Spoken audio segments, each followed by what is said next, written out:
Russia Ukraine যুদ্ধ কি এবার সত্যিই শেষের পথে? সমঝোতার চাবিকাঠি যখন দুই দেশের হাতে, তখন হঠাৎ কেন সময়সীমা তুলে নিল যুক্তরাষ্ট্র? মার্কিন প্রেসিডেন্ট ডোনাল্ড ট্রাম্প কি ইচ্ছাকৃতভাবে চাপ কমাচ্ছেন, নাকি এর পেছনে রয়েছে আরও গভীর কূটনৈতিক হিসেব? আজ আমরা সেই পর্দার আড়ালে ঢুকব, যেখানে যুদ্ধের ভাগ্য নির্ধারণ করছে সময়সীমায় নয়, বরং কৌশল, চাপ আর রাজনৈতিক মানসিকতায়।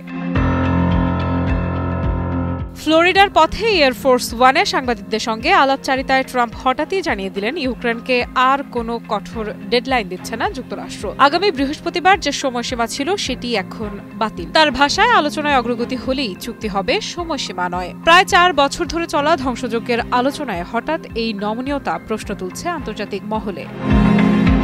ট্রাম্পের দাবি, রাশিয়া এবং ইউক্রেন দুই পক্ষের সঙ্গেই মার্কিন আলোচনায় দেখা যাচ্ছে অগ্রগতি। এমনকি মস্কো কিছু ছাড়ও দিয়েছে। কোন ছাড় সে বিষয়ে অবশ্য তিনি নীরবই থাকলেন। আর এই নীরবতাই আরও গভীর কৌতূহল তৈরি করে, কারণ ঠিক গত সপ্তাহেই প্রকাশ হয়েছিল যুক্তরাষ্ট্রের প্রস্তাবিত শান্তি চুক্তির কাঠামো, যেটিকে কেন্দ্র করে শুরু হয় তীব্র বিতর্ক। বিশেষ করে অভিযোগ উঠেছিল যে প্রস্তাবটি রাশিয়ার দিকে ঝুঁকে রয়েছে এবং এর মাধ্যমে ইউক্রেনকে চাপের মুখে ফেলা হচ্ছে। সেই প্রেক্ষাপটে ট্রাম্পের সময়সীমা শিথিল করা কিয়েভের প্রতি নমনীয়তা কি কূটনীতির নতুন চাল?